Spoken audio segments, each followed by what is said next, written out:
The overall goal of this technique is to rapidly screen for autoantibodies in a multiplex fashion. This method can help identify key questions in the field of autoimmunity, such as which autoantibodies are correlated with different disease states.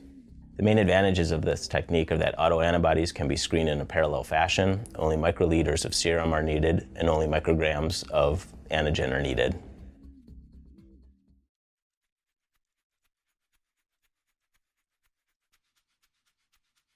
To generate antigen microarrays, begin by diluting antigens in PBS to a final concentration of 0.2 milligrams per milliliter. Set up a microarrayer configuration with 9 pins to print up to 162 unique antigens in duplicate.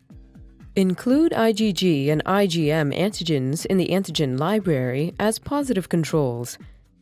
Include PBS only as a negative control.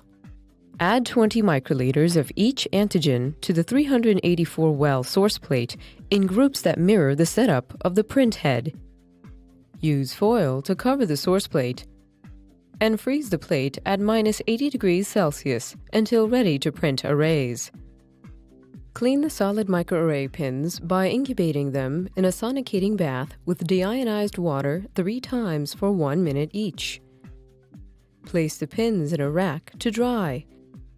Then arrange the pins in the microarray print head. For 9 pins, use a 3x3 configuration.